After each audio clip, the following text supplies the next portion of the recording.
Welcome back. Many thanks for staying with us even as we focus on the route to school in the face of the route to reopening of schools, official reopening of schools, even as we battle with a pandemic that the world is still trying to figure out. Ministry of Education announcing 4th January 2021 as the official reopening date for all schools, while the Kenya Secondary School Heads Association announcing that 13 principals have lost their lives since the phased reopening of schools began. Remember, you can call in and give your thoughts on this as a parent, as an education stakeholder. We have the SMS line 22422. The hashtag is Daybreak, but we also will be displaying some numbers on the screen at the bottom. You can call in and let us know your thoughts on this. And let me allow Honorable Boss to come in and just respond to what Honorable Sosion, NAT Secretary General, had to say. And for you, Boss, I want to hear from you. At some point, it sounded like you're almost suggesting, should there be a consideration for a closure of certain parts of the education network in case there's a challenge? Sosion disagrees because, and some say, listen, this is a long-haul pandemic. Yes, there are vaccines being worked on. We never know when they might get here. What if we have to deal with COVID-19 for a year or two? Are you saying these students should stay at home until then? Where do you stand on this, Honorable Boss? Wahiga, I do not underestimate the need that children need to be back in school. There's a lot of benefit and socio-economic reasons why they should go back to school. But remember, in March, when we closed schools, the pandemic was not at this level. It was at a much lower level. But what did we do as a country? We decided to shut down the schools. So I'm asking myself, if there was efficacy in the decision to close schools in March, then we should be capable of reconsidering the challenge now. And like I told you, I'm speaking as a parent. Believe me, if my child was in that school in Migori, my child would be at home today. That is my reaction as a parent without thinking as an educationalist or a politician or anything. I will bring my child home. That is how a parent reacts. So people must understand that it does not matter if how much CS Magoha tells us to open schools. If parents decide that our children are not safe in school, our children will not go to school. So first of all, they must assure us that our children are safe, because it is us who decide to take the children to school. We have teachers there, and like as everybody has confirmed, the majority of our teachers are over 58 years old, and they fall within the category of pre-existing conditions. If a teacher thinks, if I had a family member who's a teacher, and I think that they are at risk, of course I will persuade them not, I'll tell them not to go to the school. So that's the reality. So the problem is the government is paying a lot of lip service to this entire issue. They think that if they do some showbiz, CS Kagwe comes and lectures us on TV with his posh suit, that's not going to solve the problem. That's not going to save the lives of the teachers who have died. That's not going to save the lives of the health workers who have died. That's not going to protect my child who I am putting at risk in that school. And that is the reality we should be discussing. And let you tell you, because I think you asked about whether Parliament has done its role. Actually, I was chairperson of a parliamentary committee when COVID hit. We passed no less than 15 pieces of regulation in a record 7 days, because we didn't even question the government on it, because they said they want emergency fund, they need to do a public order act, has to be there has to be lockdown. This we allowed them because we were all reacting as parents and as people who know we live in this country and we don't want even one person to die. So when we are talking about a situation where 150 people in Kenya are dying per week, that is frightening. And you're talking about a country, don't compare us with the US. They have 100 times better systems to treat. They are critically ill. We can't even treat for cholera efficiently in Kenya. So let us not make those comparisons. When they tell me that, when the teachers tell us that no money has been sent to the schools, we know that the government has contingency funds for a pandemic such as this. They do not even require anybody's approval to disperse money in a case of a pandemic.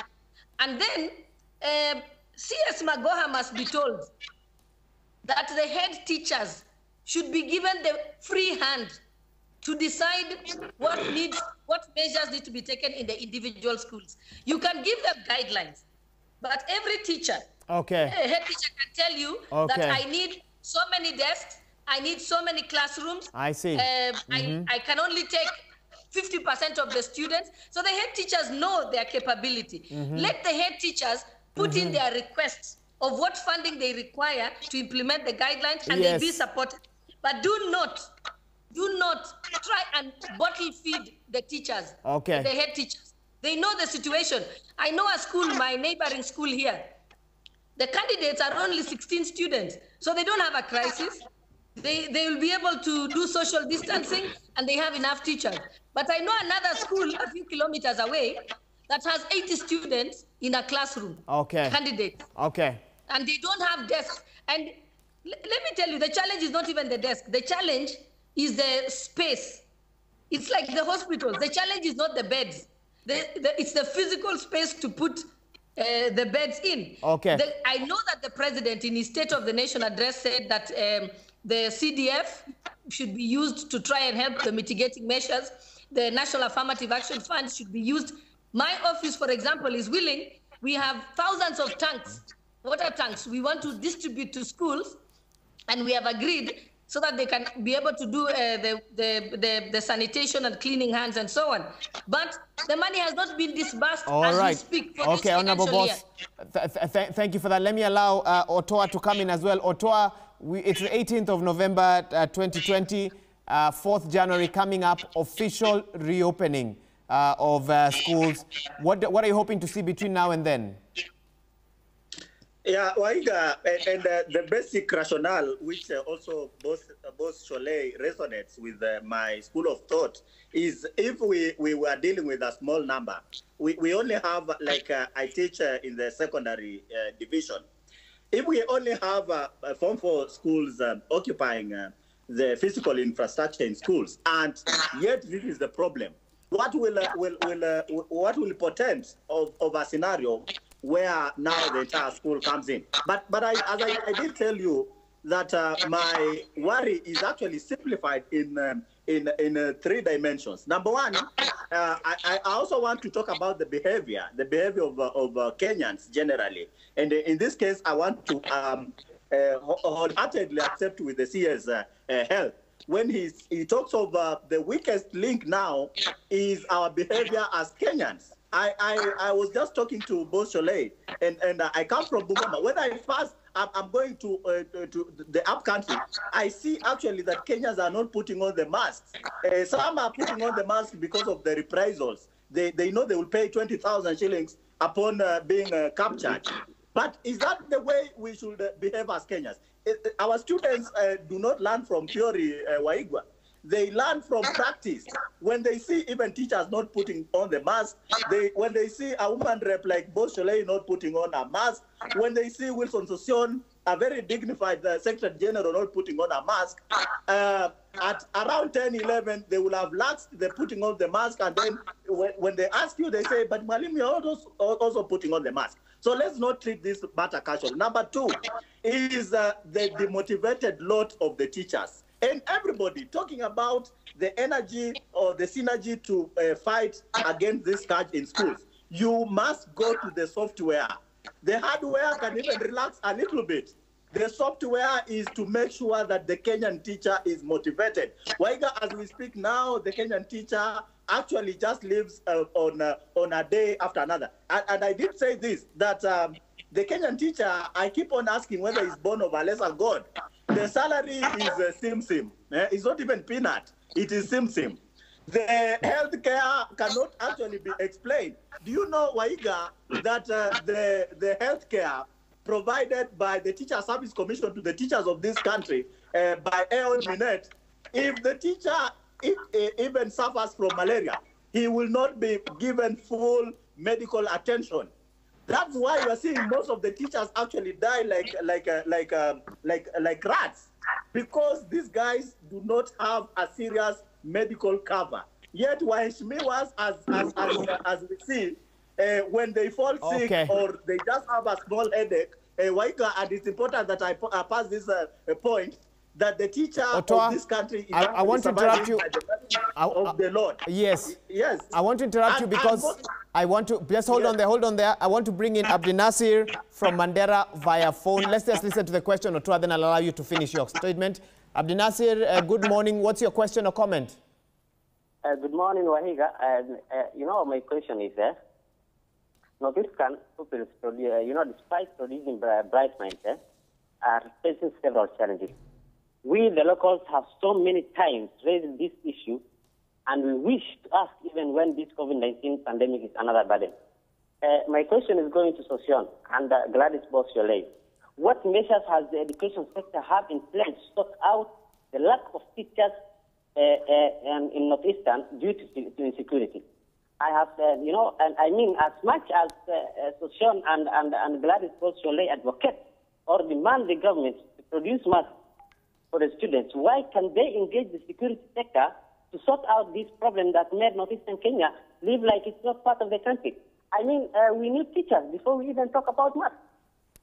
Okay, good question there, Abdinasir from Mandera. Thank you for calling in, and allow Sosion shortly and the Honorable Boss as well to weigh in. But Otoa, I want to give you one more minute. Please make your closing statement. Sorry for interrupting you on that. Go ahead. Yeah. And Waika, you can even see from the frustration of the callers, the Kenyan callers, they are actually just echoing the sentiment that I'm putting across, that the government needs to up its game in ensuring that the education of this country is given that seriousness that it deserves, from the budgetary allocation to the timely disbursement of this money. This money takes centuries before it hits the school's account. For how long? When we are faced with a crisis like this, you need money like yesterday. And I reckon most of the principals and the head teachers in this country, Waiga, are going through the most traumatizing moment. Okay. When you are a teacher, Waiga, and you see a child suffer and drop from COVID-19, like the poor student from Lureko, my neighboring school, it saddens. And the last point that I wanted to put across was the psychology. The students that are in schools are preparing for their national exams, the summative assessment. They need the peace of the mind. I reckon again, whether these lot of boys and girls are going to do very well in their assessment because of the precarious conditions that they are going through. I call upon Kenya National Examination Council to also mitigate and lower the test levels, taking cognizance of the situation Otoa, that these learners are going through. All right. Thank you, Otoa. And let me also allow Andiwo to weigh in. Andiwo Bondo, an education expert. Andiwo, you also had that question from Abdinasir from Mandera. He says, for us, it's not even about masks. We don't even have enough teachers to begin with. So let's talk about really the challenges the education sector faced even before COVID-19 was reported in the country. Yeah, thank you very much, Waiga. I think allow me to go back slightly to something about what Madam Gladys and Sosion said about having done their bit as Parliament. I think emergency situations, you often call for emergency responses or interventions. And I don't think it would be right for Parliament to wait for the executive, if the executive is not taking the initiative to even implement the regulations that you have been able to pass, or if you need to be able to initiate budget realignments or additional funding for the sector. I would think that Parliament should be able to take the initiative, reconvene, and consider a number of these things that Kenyans are crying for. One of them is, I think, response to the question that has come from Mandera. For instance, if we've had serious problems of teacher shortage in Northeastern and other parts of the country, and now with the COVID pandemic, it is going to be worse.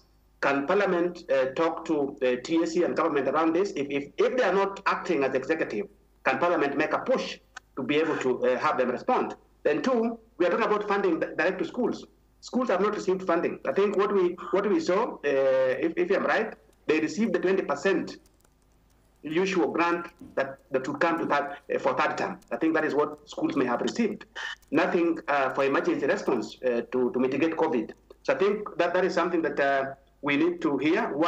What stops Parliament from taking the initiative to reconvene in an emergency sitting and give new directions to be able to respond. Then two, we also need to ask government to lead from the front, provide additional classrooms. I know asking CDF and asking the affirmative action to respond may not be enough, because maybe the money that they were allocated did not factor in this kind of emergency support. We need to get special funding to deal with it. Testing kits. Who is going to provide schools with testing kits? Hand washing facilities. Who will provide schools with this? We need money to go to school for supply of masks. If the masks that Professor was saying, Rivertex and the Kitui factory were making. Rivertex physically. Yes, can he ask schools to acquire their own masks, give them money to acquire their own masks? Psychosocial support is very important, psychosocial support to make sure that our teachers and learners are ready to face this pandemic. Who is doing that? Who is providing that support? Can we be told how that can be provided between now and January? And then lastly, I think we must also call for discipline and sense of responsibility among Kenyans, among our teachers, among our parents. Without that, this pandemic might overtake us. Okay, you've raised some very interesting questions there, which I want to allow Sossion to immediately respond to before Honorable Boss does. Sossion, what stops Parliament from moving forward if they feel the executive is moving slowly on this particular matter? And also the whole issue of availability of teachers. Abdi Nasri from Mandera asking, surely before we even talk about mass, we still have a teacher deficit in the northern part of Kenya for a long time. Let me begin with the northern Kenya. I think this is almost a forgotten and alienated region of Kenya in terms of education.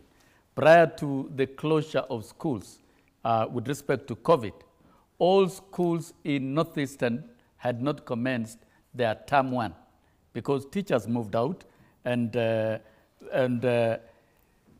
Teacher Service Commission and government have not agreed on a lasting solution. And we've recommended the lasting solution, and it's within the UNESCO and UN recommendations.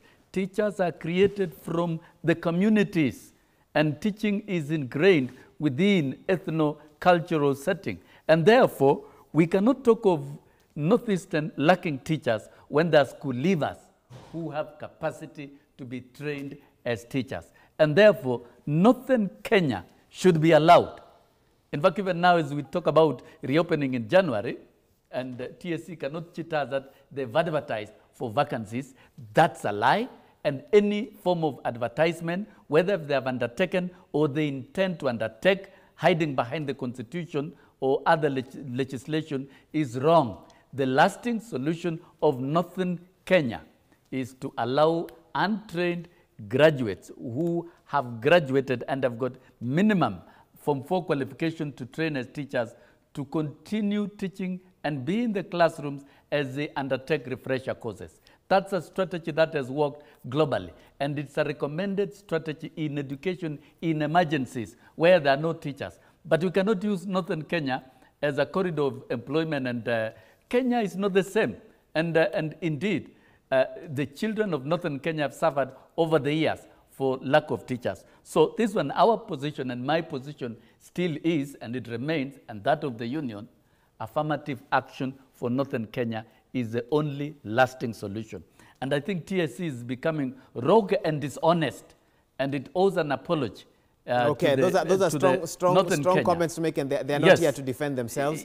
So I'll ask you to limit. Yes, I have a right to comment it because when Kenyans ask about lack of teachers and there's been no learning for 2 months, I think that's a very serious situation, and there's an institution that is accountable. Instead of moving towards a solution, it is frustrating. That's a fact for sure. And if they have to defend themselves, give them time, they will. On proper preparations of schools, that has been stated. What is stopping Parliament from calling an emergency session? Budgeting, we did approve. And as been stated clearly by Boss Cholet, nothing limits the executive from availing money and wiring. We are in an emergency situation, and the Parliament has done all the necessary approval. Yesterday we were discussing the issue of NHIF. You've heard NHIF are insisting that they will not cover ailments of COVID-14. Then the question is, why is it existing in this country? And why is it being funded by the taxpayers? It must. Let me tell you, Parliament is doing its best in every respect. There is nothing that the executive has brought to Parliament, and we have refused. And we have recommended that there is need to revise capitation. You cannot talk of capitation per child in primary at 1,400, and the same FPE, and I hasten to state here that even the same FPE has not been wired to schools. The same FSC that has been approved has not been wired to school. What is agreed at the moment has not reached school, and it should really reach schools. All capitation funds that is agreed at the moment should reach schools, and there is need to revise them upwards. The other thing that has been touched is psychosocial support. And this now brings us to the question of preparation. Did we prepare adequately? And one of the preparation is to train teachers thoroughly and prepare teachers. This also is the responsibility of TSC. Do we have clear indicators that really teachers were trained and prepared for the new pedagogy in the COVID environment so that you offer psychosocial support? We saw yesterday in Facebook and social media, children mourning in school. Then the question is, how prepared are we to deal with COVID-related psychosocial support requirements?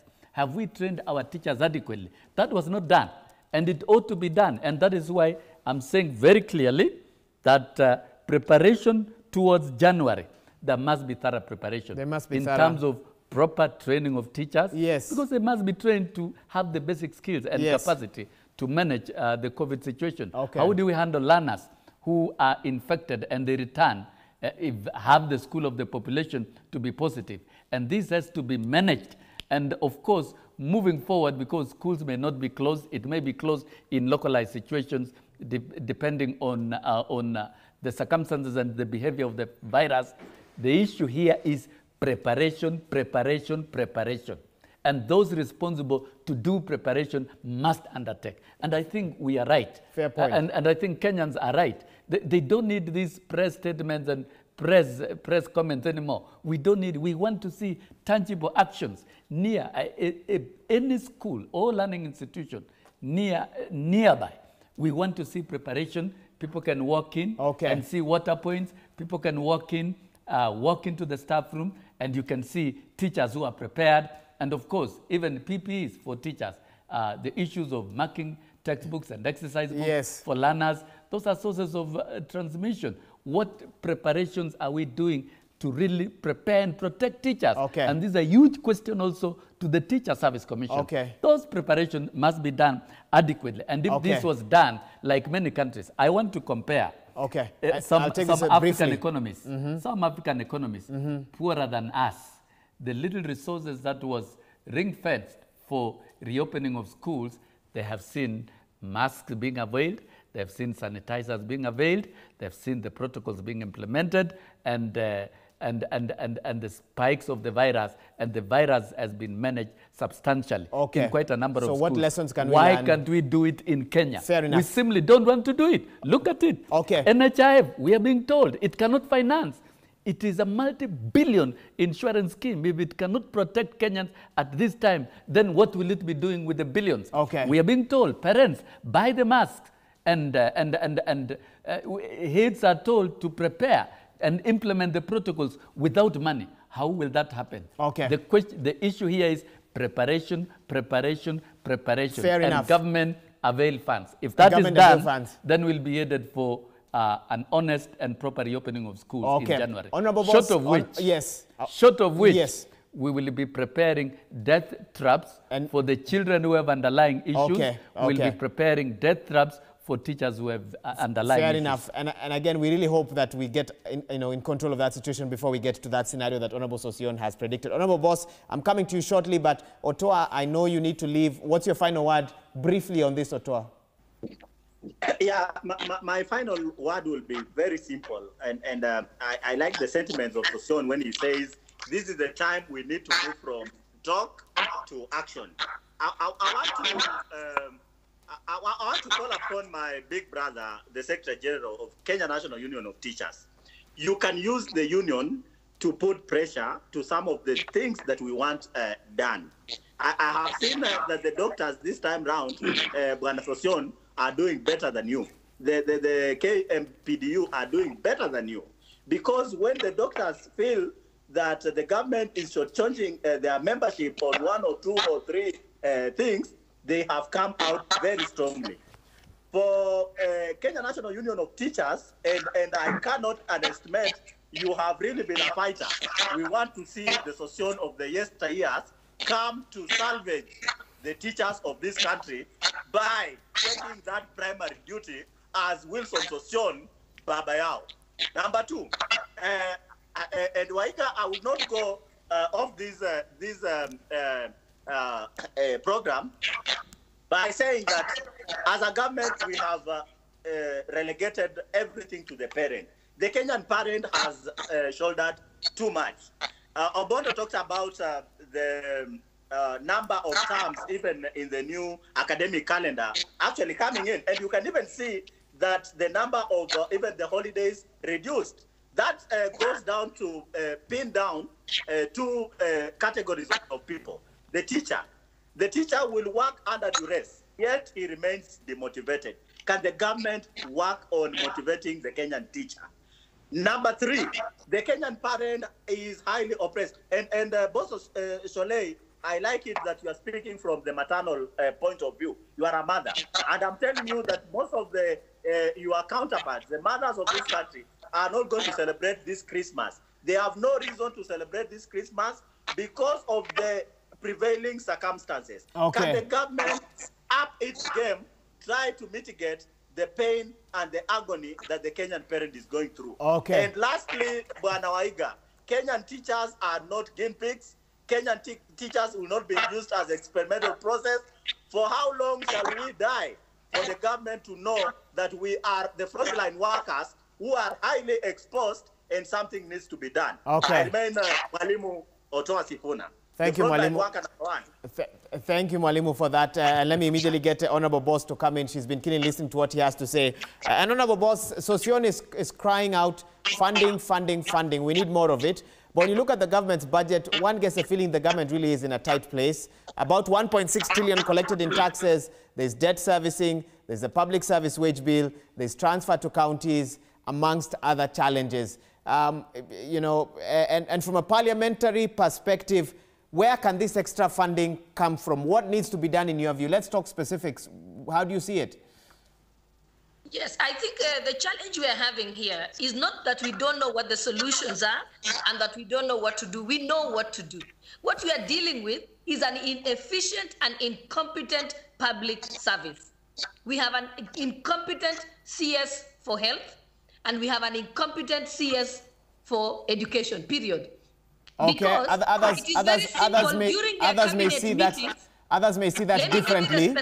Let me give you the specifics. And I was going to say others may see that differently, and I'm sure you are in Parliament when they are being vetted. So those are interesting points that you raise. You know, Wahiga, you're talking about a total public servant here. I have worked in the executive, the judiciary, and now in Parliament. So I understand the workings of government. It is a very simple situation. CS Magoha can do a cabinet memorandum to his cabinet colleagues and seek reprioritization of funding that was supposed to go elsewhere, which is not a priority, and bring it back to the education sector. The CS Health can also prepare a cabinet memorandum and ask that money be reprioritized and brought back to health and justify to his colleagues. And his colleagues will approve it under the auspices of a pandemic, and the money shall be disbursed. Parliament has already approved all budgets. So there is nothing they require from Parliament. In fact, the only step that Parliament needs to do next is maybe to impeach cabinet secretaries. But at the moment, Parliament has made the budgetary approvals. When yesterday or a few days ago, and you have that clip where CS Kagwe said that because money has delayed in going to counties, which was supposed to be for the PPEs, now they have decided that the money can be paid directly from the treasury to KEMSA. Of course, immediately my antenna went up. You're asking yourself, this is the same KEMSA that was stealing money and losing money that was supposed to be for COVID? You know, it worries you. What was so difficult? The year started, the financial year started in July. How come money for CDF, for the counties, for the various programs and to the schools has not been dispersed up to today? And then you stand in a press conference and tell us, now that we didn't do our job efficiently, we have another way of helping us do our job better. So it is not because we lack ideas. We know exactly where to go. We must desist, and I'm asking the media, don't give airtime to those cabinet secretaries to do showbiz and tell us what they are imagining they can do for Kenyans. Take action. I did not see any ambulances or any people coming to take tests in Migori of those children who had been exposed to a teacher who had tested positive and died of COVID. Those are the, we want to see them take action with the seriousness it deserves.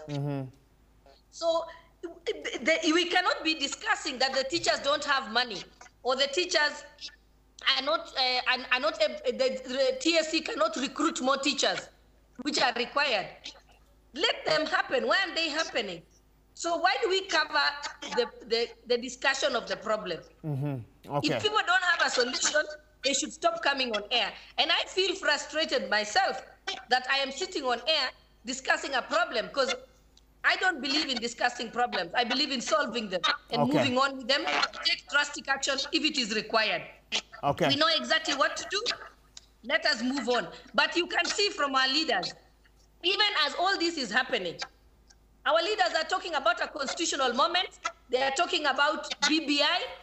They are talking about mobilizing for a referendum. So the question you ask yourself, where are our priorities as a country? Okay. So we must stop talking about anything else. We must talk about the safety of our children. Okay. We must talk about resources to schools. We must talk about resources to counties so that they can be able to protect our nurses. We must be talking about protecting our children in schools. What happened? We should be asking the question, when Magoha showed up in Uasin County at Rivertex, the factory, and was being covered by the news, yourselves included, that he was putting in an order for masks. And then now the parents don't have masks. Tell me where the masks are. Because even if I tell my people here in the village that you must give a mask to your child, you know, it's just a kitamba that they stitched. So we don't know if it's 3-ply. We don't know if it provides the necessary safety. So we are not taking this seriously. And if we are not ready to take it seriously, we know that schools are super spreader areas. Yes. So you know what? If you can't do it, just close the schools and bring our children back home. Fair point. Don't play games with our children's lives. Okay. Thank you, Honorable Boss, for that. My life, but not our children's lives. I'm interrupting you because I want to bring in one quick phone call. I believe we have a Daniel Mutua from Kilifi County. That's right. What's your question or comment, Daniel? Mine is, I'm a teacher in secondary school. Now, currently, we only have one class, that is a Form 4. Now, if we have a Form 4 class in secondary schools and the cases are rising in schools, what happens if we bring in the other 3 classes? That is Form 1, Form 2, and Form 3 in January. Are we saying COVID is ending in January? And that is around 1 month to January. So what is the government doing to see that when we bring in the other 3 classes, the cases will not go very high? Will we be able to control the cases that will be in school? So that is my question to our able minister. Thank you very much, Bwana Mahiga. Thank you. That's Daniel Mutua from Kilifi County. Thank you for that question. And I'll allow Sosion to weigh in on it and Boss shortly. But first, let me allow Andiwo Obondo, who's been patiently waiting to come in and just give us what I guess maybe some final thoughts on this even as our time winds down. But before that also, I'm told we have 2 tweets. Andiwo, let me read those 2 tweets so that I give you a chance to properly respond in case you want to touch on them as well. Remember, the hashtag is Daybreak. The SMS line is 22422. Let's put those tweets up. Okay, this is what you're asking this morning. Ben, and then a series of numbers there. You're saying, how will social distance be maintained if new classrooms are not built? Will students learn in shifts or in tents or in the field? Who handles the extra workload? Okay, Ben, there. And another tweet, this one from, who is this? William Mwamburi, you say government should safeguard first by providing all necessary equipment for COVID-19 for our students and teachers and everyone on board. Please, Magoha, don't wait until infection strikes. Prevent by fumigation of all schools countrywide. Okay, Andiwo, you can respond to one or two of those tweets as well, even as you give us your thoughts. Thank you very much. I think allow me first and foremost, Wenda, to disagree with Madam Gladys for once on 2 points. One, I think it may not be very right to say that CS Health and CS Education, they may have gaps, yes, but I don't think it is right to say that they are incompetent. They have done their best, and what I think we can push them now is, can they do more? They can be able to do better. And again, we cannot say we stop reforms. I think we are saying, like, just like we are saying with education, we need to be able to just balance our priorities. The BBI reforms, in my understanding, should be able to continue, but we need to see how do we balance the priorities across the board. We know where we are with health, we know where we are with education, and we can't say the other reforms should wait, the other reforms should go on. And I think it's also unfair to say that we deny the other leaders airtime and public space to be able to update and explain to Kenyans what is going on. Having said that, I want also to say that, yes, as the tweet from Kilifi has rightly pointed out, we need to just confirm to Kenyans how prepared are we. And I want to suggest that we maybe every 2 weeks or every week, if possible, we expect CS Magoha to come out and say, in terms of classrooms that we need to be ready in January, this is what we've done. In terms of masks that we need to supply to schools for us to be ready in January, this is what we have done. In terms of washing facilities, what have we done to get schools ready? And then I want us to come back to Mwalimu Sosion. In terms of increase in capitation, what I was expecting Mwalimu is just tell what is it that you have done or you can do. You sit in very two important positions as the leader of NAT and also a member of parliament. Instead of saying there's need to revise capitation grant, what is it that you have done either through the House committees or through the parliamentary structures to make sure that at least by January, Kenyans will see the capitation revised? Because we can't go to schools with 1,400 for primary schools and around 20,000 for secondary schools. We need to make sure that at least we are able to get adequate funding and adequate support for schools to prepare. Then lastly, I think we need also to bring in His Excellency the President. I want to remind the President that his legacy is going to be hinged on two important things: how he manages the national response to COVID, particularly how he prepares our schools to avoid a national catastrophe when schools reopen next year. How is he should be able to take over the leadership of this government in this area. And then I think how he manages the BBI reforms will be another. But most importantly, we want to see his leadership and serious response in preparing our schools to avoid a possible pandemic or catastrophe when schools reopen in January. Thank you very much. Thank you very much as well, Andiwo. Let me get a round of final comments from each of my guests. I don't know if we'll have time to take one more phone call or some of your feedback. Let me start with you, Sosion, and give you a chance to respond. Even to that, actually, you can also respond to, I think it was Daniel from Kilifi, who asked, really, what's going to happen next year? If you allow all students back in school, are we really ready for that? Can we be ready in 1 month, Sosion? Yeah, number one is whether the House has considered review of capitation. Yes, we have had a candid meeting with the Ministry of Education as the Committee of Education, and it is agreed they've got to prepare and consider revising capitation upwards. And they assured us that they're engaging the various structures within the sector to come up with that. So that is already a commitment from the side of the ministry. It's agreed that has to be revised. But you see, we are in COVID situation. So let's not mix so many things with the COVID. And we are talking about reopening of schools. And this is where Mutua comes in. If for Form 1, Form 2, Form 3, Class 1, pre-primary, all of them, they will resume in January because they cannot stay at home any longer, even if the virus is going to spike further in the community. But schools must be prepared and be declared safe for reopening. Okay. And there has to be very clear indicators to that. And I also want to disagree with my good sister, Honorable Bosch-Sholei.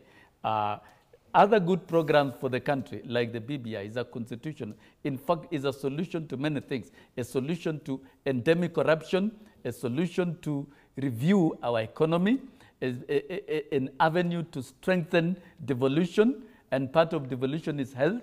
It means it's going to get more resources. So that is a different activity of the nation that cannot be stopped. Okay, Kenyan you're very optimistic that constitutional amendments will handle corruption, something Kenya has been grappling with for 50 years. Yes, it has to be dealt with. Plus. Corruption will not be won in a day. It has to be won decisively. And I think that has been the approach of the BBI. And let us leave that debate to We'll call you here for another day. Another situation. Okay. Let us What's your focus final on this one. Our time is almost up, finally. Yes, Otoa Sifuna talked of Kenyan teachers being demotivated. It is true. The teachers of Kenya, their motivation is so low, and a lot needs to be done, but particularly by the Teacher Service Commission that suspended the CBA between NAT and TSC last year. Suspending a CBA is a recipe for chaos. So even as we talk about reopening schools, Teacher Service Commission must put its own house in order. Suspending promotions for members of a union, simply because you are a member of a union, then it qualifies you not to earn any promotion, I think is a big issue. Withdrawing checkoff of unions, that is busting unions, and of course, meddling in the internal affairs of the union and attempting to mess the next CBA. I hasten to state that TSC must tie up in terms of labor relations. And this also should go to other relevant arms of government. I've been very constrained not to heighten this type of conflict, and I still think there is room to ensure that the sound industrial relations exist, and KNUT should be left to operate freely. The narrative that a strong union is not good for government is a bad narrative being sold by TSC. I really have very few minutes left on the clock. Reflects and it mirrors a strong education Honorable system. Sossion. That is another bigger issue that is related to this. And we'll call you on another day with TSC to have that discussion. Honorable Boss, I really have about a minute or so. If they are bold enough to come here, I'm sure fair enough. We will extend that invitation. But Honorable we'll deal Boss, them in other forums. Your final word on this before Sossion takes us in a different direction. This is, I'm talking about priorities. Choosing your priorities, something we do every day in our lives, in our homesteads. I have seen families, and I know it has also happened to my family sometime, when a member of the family is unwell and their life is at risk, we stop all programs in the house. Cars are not a priority. Even food is not a priority. People even sell their land and their assets to pay for medical coverage for that particular person whose life is at risk in the family. So that's what I'm asking Kenya to do. The lives of Kenyans are at risk, which means we must reprioritize, which means everything else takes the back burner. Even building roads can take a back burner if Kenyans are going to die. Because there will be no Kenyans to use those roads if the Kenyans die. Our children may lose a year of school, but we will have no Form 4s and to go to university to be able to become the next presidents of this country if we lose that generation. So we must reprioritize. This is an emergency. It's lives that cannot be recovered that we can do. BBI can happen in 2025, in 2032, only if we are alive to vote for it. But if we are dead, then BBI is nothing. We are going in a different tangent, Honorable Boss. Please wrap up. We'll call you back for that discussion. Clearly, I see you want to take us that way, and we will have a balanced discussion on that as well. On Andiwo, I hope you also won't take us in a different direction. We have parents watching this show this morning, education stakeholders, students also. Maybe they've woken up early and are tuning in. What's your last word to them?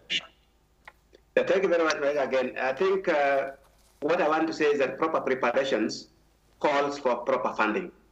Schools must be given the money they need between now and January to prepare.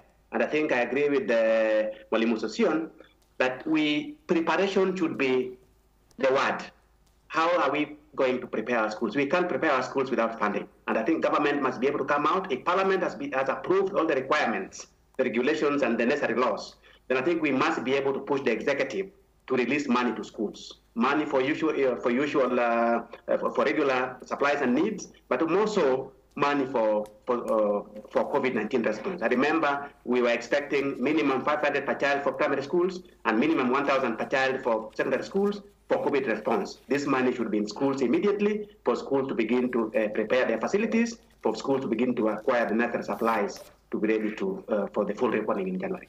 And I think that's a good place to leave it. Thank you so much. We've had Andio Obondo, who's an education expert.